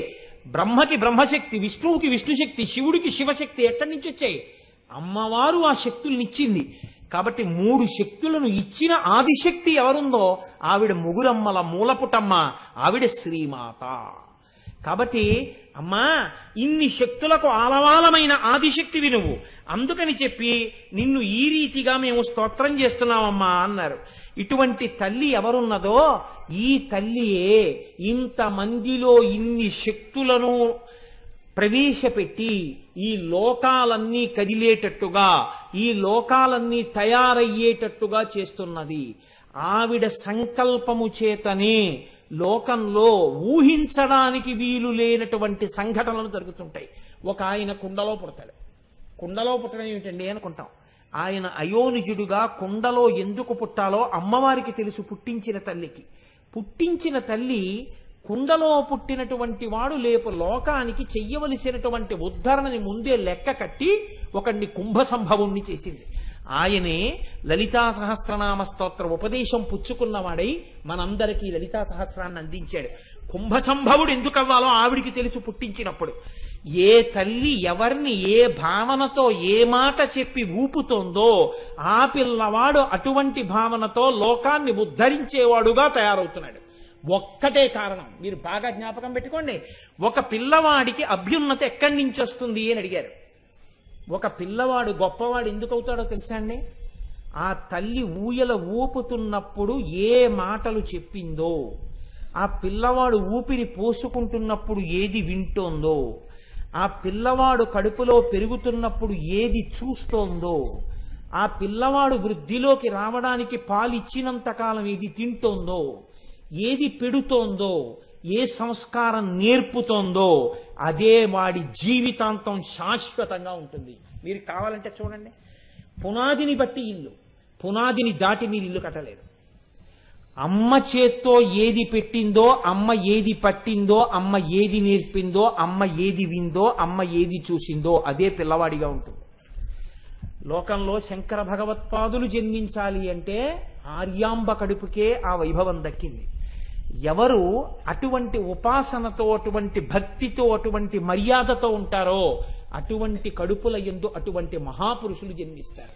అందుకే ఒక గొప్ప వస్తువు తయారవుతోంది, వెండి కంచాలే నలుగురు చేయించుకున్నారు.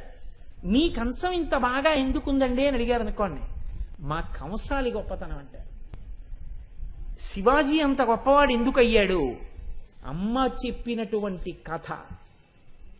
గాంధీ మహాత్ముడంత గొప్పవాడు ఎందుకు అయ్యాడు? అమ్మ తీసుకున్న ప్రమాణం తీసుకున్నప్పుడు అమ్మ కంట ఒలికినటువంటి కన్నీరు.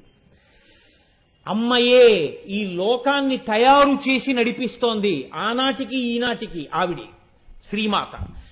ఈ లోకంలో ఒక వ్యక్తి చాలా గొప్పవాడిగా తయారైతే, నన్ను నమ్మండి, మీకు ఒక మాట చెప్తున్నాను, తండ్రి గుండెలు బాదుకుని చెప్పనివ్వండి, పిల్లవాడికి ఎక్కచ్చు ఎక్కకపోవచ్చు. అదే అమ్మ అన్నం పెడుతూ, నాన్న మీ నాన్నగారు ఎంతో కీర్తి ప్రతిష్టలు సంపాదించిన వాడరా, మీ నాన్న కీర్తి ఒక్కరోజు రాత్రిలో సంపాదించిన కీర్తి కాదు, మీ నాన్నది అశిధారా వ్రతం, మీ నాన్న జీవితం. మీ నాన్న ఎంత కష్టపడి పైకొచ్చారో నీకు తెలుసా? నీకు తెలియదు. మీ నాన్న మా పెళ్ళైన కొత్తల్లో మీ నాన్న సైకిల్ కూడా లేక 8 మైళ్ళు నడిచి వెళ్ళేవారు. మీ నాన్న తన డబ్బులతో తప్ప ఒక లూనా కూడా కొనుక్కుని ఎరగరు. మీ నాన్న ఎవరి దగ్గర ఇలా చెయ్యి చాపి ఎరగరు. మీ నాన్నకి ఇలా పెట్టడం వచ్చు తప్ప ఇలా తీసుకోవడం తెలియదు. మీ తాతగారు ఎంత గొప్పవాడో తెలుసా? మీ తండ్రి ఎంత గొప్పవాడో తెలుసా? నీ తండ్రి వైభవం నీ తండ్రి దగ్గర అలా నేర్చుకోవాలని ఎంతమంది ఆయన దగ్గర తిరుగుతారో తెలుసా? ఆయన పెట్టిన భిక్ష అని ఎంతమంది ఆయన ఫోటోలు పెట్టుకుని ఉద్యోగాలు చేసుకుంటున్నారో తెలుసా? అంత కష్టపడి చదివి పైకొచ్చి మీ నాన్నగారు ఇవాళ ఐఏఎస్ అయ్యారా. మీ నాన్న పుట్టుకతో కారులో తిరగలేదు. మీ నాన్న పుట్టుకతో ఇంత అధికారి కారు. ఎంత కష్టపడి మీ నాన్న ఈ స్థితిని చేరారో అటువంటి తండ్రి కడుపున పుట్టావు. ఇవాళ మీ తండ్రి వైభవానికి టీవీ చూస్తూ కూర్చుంటే పనికిరాని వాడివైపోతే, మీ తండ్రి తల దించుకుంటే నువ్వు ఎందుకు పనికొస్తావు చెప్పు? మీ నాన్నలా నువ్వు కష్టపడి చదవాలి. మీ నాన్న ఎప్పుడు సంతోషిస్తారంటే పుత్రాది చేత్ పరాజయం. నీవు చేసినంత గొప్ప పని మీ తండ్రి చెయ్యలేకపోయానని ఓడిపోయిన నాడు మీ తండ్రికి సంతోషం. మీ తండ్రి సన్మానాలకి సంతోషం కాదు, నువ్వు చేసిన పని చేయలేకపోయానని మీ తండ్రి ఓటమిని అంగీకరించడంలో మీ తండ్రికి సంతోషం. అందుకే సుబ్రహ్మణ్యుడు చెప్పినంతగా ప్రణవానికి అర్థం చెప్పలేకపోయాననుకున్నట్ట శివుడు. అందుకని పుత్రుడి చేత వైభవాన్ని పొందినవాడు ఎవడంటే లోకంలో అంత పెద్దరికాన్ని పొందినవాడు తండ్రి పరమశివుడి. అందుకని కొడుకు సుబ్రహ్మణ్యుడు అంటే అంత ఇష్టంట ఆయనకి. కాబట్టి నాన్న నువ్వు వృద్ధిలోకి రావాలి అని ఒక అమ్మ ఒక పిల్లవాడికి చెప్తే పిల్లవాడు వృద్ధిలోకి వస్తాడు. తండ్రి ఎంత గుండెలు బాదుకు చెప్పనివ్వండి అందనుకోండి, గాలిపోతాయి. నేను ఈ మాట ఎవరిని నిందించడానికి చెప్పట్లేదు, ఇది మర్యాద లోకంలో. అందుకే ఇంగ్లీష్లో ఒక సామెత ఉంది, the hand that rocks the cradle is the hand that rules the world. ఏ చెయ్యి ఊయల ఊపుతోందో ఆ చెయ్యే లోకాలని పరిపాలిస్తోంది. మీరు కాదని అనగలరా? ఏ తల్లి, ఒక్కొక్క తల్లి ఈ లోకానికి ఊపిరిలు పోసిందండి. సర్దార్ భగత్ సింగ్ తల్లి కొన ఊపిరితో ఉండగా మంచం మీద పడి ఉంటే ఒక పెంకుటింట్లో ఎవ్వరూ చూసేవాళ్ళు లేకపోతే ఆయన్ని పోలీసులు పట్టుకునేటటువంటి రోజుల్లో పరిగెత్తుకుంటూ ఇంటికొచ్చి, అమ్మా నీకు ప్రాణోత్క్రమణం అయిపోయే రోజులు దగ్గరికి వచ్చేస్తున్నాయి, నేను వెళ్ళనమ్మా స్వాతంత్ర సంగ్రామానికి, అమ్మా నీ సేవ చేసుకుంటానమ్మా అంటే ఆ తల్లి కొడుకుని చూసింది, ఛీ దుర్మార్గుడా, నీలాంటి కొడుకుని కన్నందుకు ఇప్పుడే చచ్చిపోతే బాగుండనుకుంటున్నానంది. ఏమమ్మా అంత మాట అన్నామన్నారు. కొన్ని కోట్ల మంది దాస్యం అనుభవిస్తుంటే భారతమాత ఏడుస్తోందిరా, నీకు నాకు తల్లి ఆ తల్లి దాస్య శృంఖలాల్ని ఛేదించి వీరోచితంగా యుద్ధం చేయడం మానేసి అమ్మకి కాళ్ళు పట్టడానికి వచ్చావా? పడితే 3 రోజులు ఉంటాను, పట్టకపోతే ఓ పూట ఉంటాను. నేను పోవడం కాదురా కావలసింది, అమ్మ సంకెళ్ళు విడిపించు లే అంది. అంతే, భగత్ సింగ్ ఉత్తర క్షణం వెళ్ళిపోయాడు. ఆఖరణ తన కంఠానికి ఉరితాడు తగులుకుంటున్నా మా అమ్మ కోరిక తీర్చాను చాలు, ఈ దేశం కోసం పోరాడిన అసువులు అడ్డేశానని ఊపిరి వదిలిపెట్టేశాడు. అటువంటి దేశంలో ఈయన ఎందుకనాలి? అటువంటి కొడుకుల్ని మనం పెంచి పెద్ద చేస్తున్నాం, అటువంటి సంస్కారాలు మనం నేర్పుతున్నాం. ఇవాళ భగత్ సింగ్ తల్లి ఏది మాట్లాడితే భగత్ సింగ్ తయారయ్యాడో ఎక్కడా ఏ పాఠ్య పుస్తకంలో చెప్పకూడదు. చెబితే అటువంటి వాళ్ళ పిల్లలు కూడా చదివేస్తారేమో అని వాళ్ళకి బెంగ. ఇటువంటి దౌర్భాగ్య స్థితికి మనం వచ్చాం. ఆనాడు తల్లి వసిన్యాది దేవతలతో చెప్పించింది, శ్రీమాత ముందు చెప్పించింది. అమ్మ వలనే లోకం తయారవుతోంది, అమ్మ వలనే. అబ్బో, ఒక్క నామం లేదు, ఇలా అయితే సహస్రమే అవుతుందండి ఇంకా. కాబట్టి శ్రీమాత, ఈ అమ్మ యొక్క గొప్పతనం ఏమిటో తెలుసా అండి? లోకంలో దయ అనేటటువంటి గుణం అనేక చోట్ల కనపడుతుంది. అనేక చోట్ల కనపడినా దయని పుచ్చుకునేటప్పుడు మీకు ఎంత కాదన్నా కించిత్ చిన్నతనం అనేటటువంటిది ఉండే అవకాశం ఉంటుంది. నన్ను ఒక మహాత్ముడు ఫీజు కట్టి చదివించవచ్చు. అంటే ఒక ఉదాహరణకి చెప్తున్నానంటే, నేను ఇప్పుడేం చదువుకోవట్లేదు, నాకు ఎవరూ ఫీజు కట్టట్లేదు, అది వేరు విషయం. కానీ ఉదాహరణకి చెప్తున్నాను, వేరొకరి మీద ఎందుకు పెట్టాలి అలాంటి ఉదాహరణని. కానీ ఆయన నన్ను ఎంత ఉదారంగా చదివిస్తున్నా, ఫీజు కట్టండి అని నోటీస్ ఇచ్చినప్పుడు నేను ఆయన దగ్గరికి వెళ్ళి, సార్ నేను మళ్ళీ ఫీజు కట్టాలండి, అందుకని 23,000 రూపాయలు మీరు ఇచ్చేస్తారా అని అడగడానికి నేను వెళ్ళి వాళ్ళ ఇంటి ముందు నించున్నప్పుడు ఆయన బయటకు వచ్చి, రేపు రావయ్యా తీసుకెళ్ళిపోదు కానివి, బాగా చదువుకుంటున్నావా అని అడిగితే, ఆ మరునాడు మళ్ళీ నేను 23,000 రూపాయలు తీసుకోవడానికి వెళుతున్నప్పుడు నాకు ఒక చిన్నతనం ఉంటుంది. అందరిలాగా నేను ఎందుకు నా డబ్బులు నేను కట్టుకోలేకపోయాను, ఇలా చెయ్యి చాపి పుచ్చుకోవలసినటువంటి స్థితి నాకు ఎందుకు వచ్చింది అని ఒక ఎంత కాదన్నా, ఎంత ఉదారుడై ఒక కొడుక్కి ఇచ్చినట్టే ఆయన ఇచ్చి, నువ్వు ఎవ్వరికీ చెప్పక్కర్లేదయా, మీ డబ్బులే అని చెప్పి వెళ్ళి కట్టుకోనన్నా, నువ్వు వృద్ధిలోకి వస్తే చాలు, మీ తండ్రి చేసిన ఉపకారం అటువంటిది మా కుటుంబాలకి, ఇది మీ తండ్రి డబ్బే అనుకుని ఇచ్చిన మీకు తండ్రి కీర్తి పట్ల సంతోషం ఉన్నా, అయ్యో చెయ్యి చాపేనే అని చిన్నతనం ఉంటుంది. కానీ మీరు చూడండి, లోకంలో దయని పుచ్చుకున్నవాడు, దయని అందించినవాడు ధన్యులయ్యేది ఒక్క సందర్భంలోనే. ఎక్కడో తెలుసా అండి? ఆ ప్రొవెర్బ్స్ ఇంగ్లీష్లో ఉండొచ్చు, కానీ ఎంత గొప్ప మాట అన్నారంటే,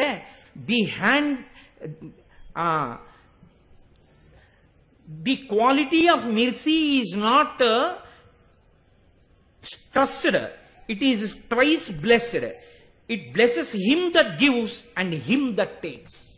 ఒక్క అమ్మ విషయంలో మాత్రం ఎక్కడైతే దయ ఇయ్యబడుతోందో అక్కడ చిన్నబుచ్చుకోవలసిన అవసరం ఉండదు. ఎవడు పుచ్చుకున్నాడో వాణ్ణి చూసి ఇచ్చానన్న గర్వంతో దయ ఇయ్యబడదు. ఆ స్థానం శ్రీమాత. ఎందుకని? ఎన్ని తప్పులో మన దగ్గర ఉన్నాయి, ఎంత దయయో అమ్మ దగ్గర ఉంది. మీరు లెక్క వేసి చూసుకోండి. పుట్టడం దగ్గర నుంచి తప్పులన్నీ మనవి, దయంతా అమ్మది. రోజు నేను చెప్పక్కర్లేదు, మీకు తెలుసు. ఎన్ని తప్పులో చిన్నప్పుడు, అన్ని అబద్ధాలే, అన్ని తప్పులే. ఇంత తప్పుడు బతుకుని కడుపులో పెట్టుకుంది. ఎవ్వరికి పక్క వాళ్ళకు కూడా చెప్పలేదు, కొడుకు చులకనైపోతాడని.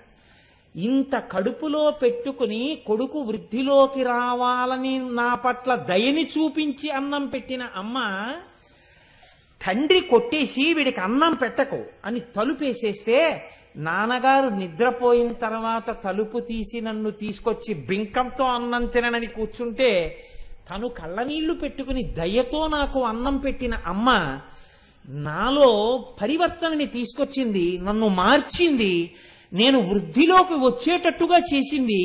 ఆ ప్రకటించిన దయ వలన ఆవిడికి తరిగిపోలేదు.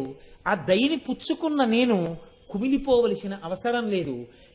ఇచ్చిన దయ, పుచ్చుకున్న దయ బాగా ఇంకా గుణింపబడి రెండు సార్థకత పొందేది ఎక్కడైనా ఉంటే లోకంలో ఒక్క అమ్మ దయచేత ప్రకాశించినటువంటి కొడుకునందే.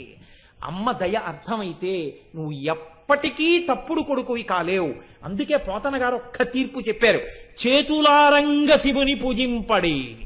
నోరు నొవ్వంగ హరికీర్తి నుడువడేని దయయు సత్యంబులునుగా తలపడేని కలుగనీటికి తల్లుల కడుపు చేటు. కాబట్టి లోకంలో అమ్మకే ఇంత మర్యాద ఉంటే ఇన్ని లోకాలను కన్న అమ్మ ఆ శ్రీమాత ఎంత గొప్పదై ఉండాలి అని అంత గొప్ప అమ్మ గురించి, అమ్మ యొక్క దయా విశేషం గురించి మనకి లోకంలో ఆ లలితా సహస్రనామంలో వసిన్యాది దేవతలు ఆ అమ్మ వైభవాన్ని కీర్తనం చేస్తారు. అయితే చాలా ఆశ్చర్యకరమైన విషయం ఏమిటంటే, ఇంత పెంచి పెద్ద చేసినటువంటి అమ్మకి నమస్కారం చేయకపోతే పీడాపోయేది. అంత గొప్ప అమ్మ వైభవం చెప్తుంటే ఆవలింత రావడానికే సిగ్గుపడాలి మనం. ఆ ఆవలింత 100 మందికి వినబడేటట్టు ఆవలించిన వాడు సభలో ఏమనుకోవాలి? అటువంటి వాణ్ణి కూడా క్షమించగలిగిన శ్రీమాత అమ్మవారని అమ్మవారి గురించి పెద్దలు అంటారు. అంతటి వైభవం ఉన్న తల్లి శ్రీమాత. అటువంటి తల్లి యొక్క వైభవం వసిన్యాది దేవతలు కీర్తనం చేశారు. కాబట్టి ఇవాళ నేను ఆ శ్రీమాత అన్న నామాన్ని మాత్రమే వ్యాఖ్యానం చేయగలిగాను. కానీ ఎన్ని చేశామన్నది కాదు. ఏకశబ్ద సమ్యజ్ఞాత సృష్ట ప్రయుక్త స్వర్గే లోకే కామదుర్భవతి. ఒక్క పరవశంతో ఒక్క మాట చెప్పుకున్నా చాలు. కాబట్టి ఇంకా నేను దాని గురించి ఏదో చెప్పాలనుకున్నా ఇక ఇక్కడతో శ్రీమాతా నామాన్ని పూర్తి చేసినట్టుగానే భావింపబడుగాక. నిన్నటి రోజు భాస్కరరాయల వారి యొక్క జీవితం గురించి మీకు 4 మాటలు విజ్ఞాపన చేస్తూ, వారి జీవితంలోనే అత్యద్భుతమైనటువంటి ఘట్టం మహాచతుషష్టి కోటి యోగిని గణసేవిత. గణసేవిత అన్న నామానికి సాక్షాత్తుగా ఆ యోగిని దేవతలందరూ ఆకాశంలో ప్రత్యక్షమై వారి గురించి వారు చెప్పుకున్నటువంటి సందర్భం గురించి మీకు విజ్ఞాపన చేసి ఉన్నాను. మొట్టమొదటి నామం అయినటువంటి శ్రీమాత అన్న నామం గురించి 4 మాటలు మీతో నేను పలికి ఉన్నాను. శ్రీమాత అన్న దాని గురించి విపులంగా కొంతవరకు నిన్న చెప్పి ఉన్నమాట వాస్తవమే. ఒక విషయాన్ని మీరు ఆలోచించండి. ఉపనిషత్తు ఒక మాట అంటుంది, యతో వా ఇమాని భూతాని జాయంతి. అంటే దేని నుండి ఈ సమస్తము ఉత్పన్నమైనదో, దేని నుండి అన్న మాట ఏది ఉందో అదే అమ్మవారు. యతో వా ఇమాని భూతాని జాయంతే, దేని నుండి పుట్టాయో ఆ ఉపనిషత్ వాక్యాన్ని మారిస్తే అదే శ్రీమాత. కాబట్టి దేని నుండి పుట్టాయని మీరు అనుకుంటున్నారో ఆమెయే శ్రీమాత. అసలు ఆ పుట్టుక ఇవ్వడం వెనక, మనందరినీ సృజించడం వెనకాతల కేవలం ఆవిడ యొక్క దయ మాత్రమే ఉంటుంది. అందుకే నిన్నటి రోజున అది ఆంగ్ల భాషలో ఉన్నప్పటికీ నేను ఒక విషయాన్ని ప్రస్తావన చేస్తూ పూర్తి చేయడం జరిగింది.